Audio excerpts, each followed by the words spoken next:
everyone! Good morning! Ito na nga yung pinakahihintay naming araw. Ang araw ng pagpapaveneers ni Sacho. Yay! At syempre maglalaro tayo ng ganda-gandahan. At syempre hindi tayo makakalimot kay Lord. Lord, thank you for everything. And meron pala ditong Little Tokyo Tower, Charis. And ito na nga, nandito na kami sa aming destinasyon. Harap lang po ito ng GMA building, itong pinuntahan naming clinic. Ayan, sa Caswin building. And ito na nga, papunta na po kami sa floor kung saan 7th floor ang clinic ni Doktora Ninya. And ayan, nakita ko yung mukha ni Sacho dyan. Sobrang kinakabahan na siya. And ayan yung reaction niya. Sobrang natawa ako. And ayan na nga, nandito na kami sa area ni Doc Ninya. Sobrang ganda dito sa place na to. Napaka-safe and napaka-elegant ng area. So, ayan na po. At eto na nga, papasok na po tayo. Hinihintay na lang natin kung sino yung magbubukas sa atin. Yung mukha niya, sobrang kinakabahan po talaga siya. And ayan na nga, binuksan na po tayo at hintayin na lang nating dumating si Doktora para maumpisahan ang kanyang operation. Charis. So, nandito na nga tayo sa loob. Napaka-spacious, napakalinis, at syempre napakabango po ng loob. Syempre yung si Doktora napakabango din.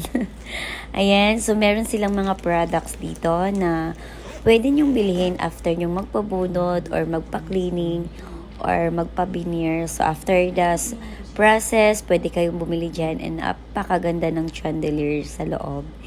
And habang hinihintay namin si Doktora, ito yung face ni Sacho. So halatang halata siya na kinakabahan. Yun, yung reaction ng face niya, nakakatuwa, at ito na nga. Nakakatuwa kasi takot na takot po yan talaga sa injection. Sakit na yung tiyan niya dahil sa kaba. So, ayan na nga. Siyempre, shout out sa aking sandals. Ayan.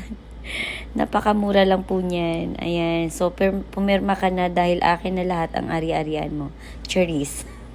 Ayan. So, ayan po yung kanyang counter sa clinic na to. And pinuntahan ko ulit si Sacho kung ano ba ang naging feelings niya nga para ma-comfort ko siya.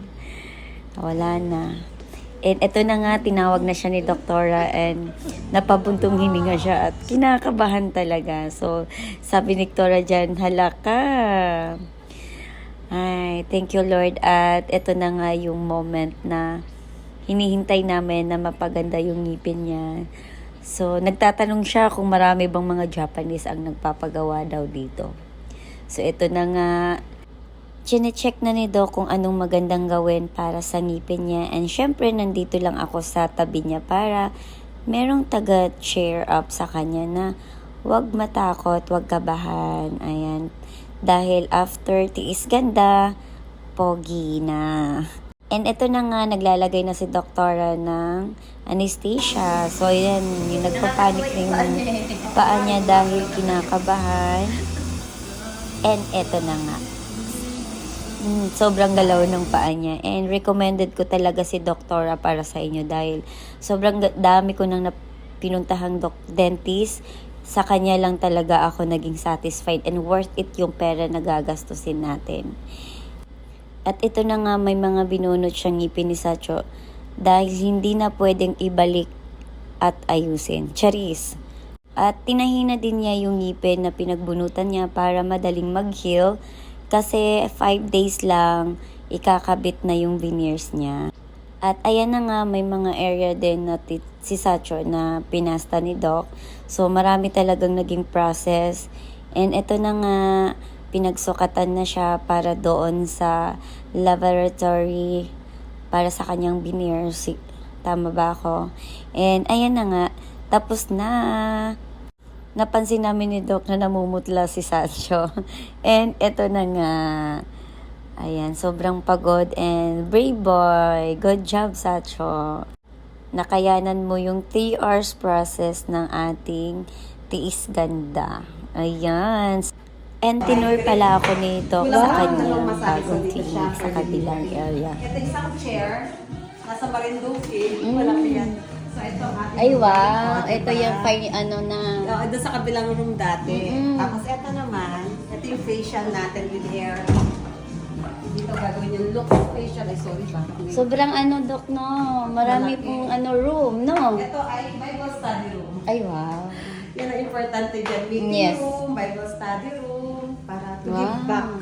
Ang laki ng extension. Oo nga, praise the Lord. Yeah, God is good. Amen. Yeah. Amen. Grabe ang ano mo dyan, patotoo, no? Yeah. So God is good na yan. Yeah, God is good talaga, Doc. Amen. Andyan talaga siya. Sobra. Masarap kasama yung mga ganitong tao na malapit sa Diyos at mga business-minded dahil laging positive yung usapan at business. Walang chismis. Ayan, bye Doc. And ito na nga, pauwi na kami sa aming hotel. And ayan si Sacho, chine-cheer up ko siya dahil naging nakayanan yun yung 3 oras na gawa sa kanya. So, long process, pero after nito, sobrang ganda ng ngipin mo dahil up and down, crown veneer, zirconia, di ba? Panalo at nagutom na nga ako at gusto kong kumain ng saging. Pasintabi po pala sa mga taong mga arte na hindi kumakain ng ganitong mga bilihin sa labas. At eto na nga, thank you so much for watching. Abangan natin sa Wednesday ang pagkabit ng veneers.